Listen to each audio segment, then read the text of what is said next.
राजस्थान के एक छोटे शांत और सूखे गांव में एक युवक रहता था जिसकी जिंदगी में भले ही सब कुछ कम था लेकिन श्रद्धा बहुत थी। उसका नाम था गोविंद। उसका गांव सालों से सूखे की मार झेल रहा था।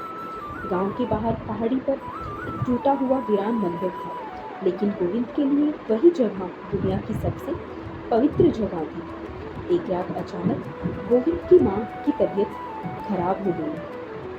गांव में डॉक्टर नहीं और शहर वहां से 20 किलोमीटर दूर। इसी रात अचानक तेज तूफान उठा। हवा बहुत तेज उठी।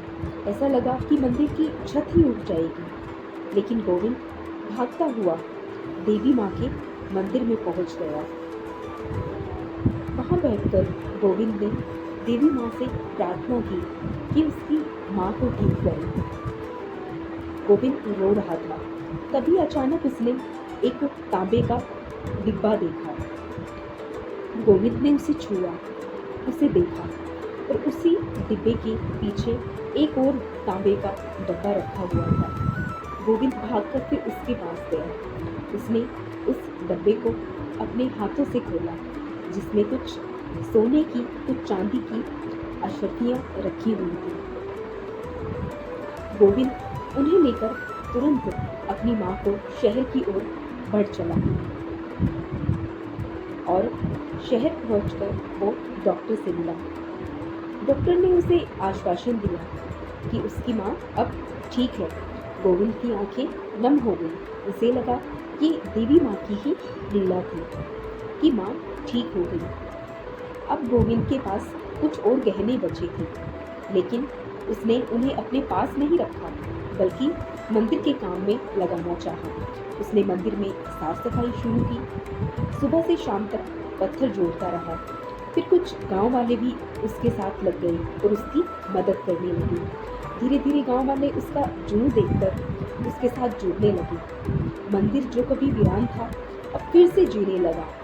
और तभी चमत्कार हुआ जिसके लिए गांव तरसता था। एक शाम अचानक काले बादल छा गए, बिजली गरजी और बरसात शुरू हो गई। गांव वाले खुशी से झूम उठे।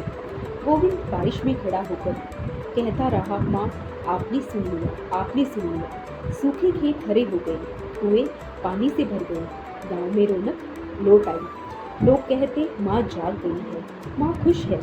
लेकिन एक समस्या अभी भी थी। गांव दो गुटों में बटा हुआ था। सालों के झगड़े, मनमुटाव, कोई मिलकर नहीं बैठता था। दोनों गांव अलग हो गए थे। गोविंद ने मंदिर में प्रतिज्ञा ली, तब तक गांव में शांति नहीं आती मैं शांति पाठ नहीं करूंगा। धीरे धीरे दोनों गुट एक जगह एक ही आरती में खड़े होने लगे। गोविंद के शांत स्वभाव और माँ की कृपा से गांव में मेल मिलाप हो गया। मंदिर अब पूरी तरह नया और भव्य खड़ा था। साल बीत गए, मंदिर प्रसिद्ध हुआ, गांव संपन्न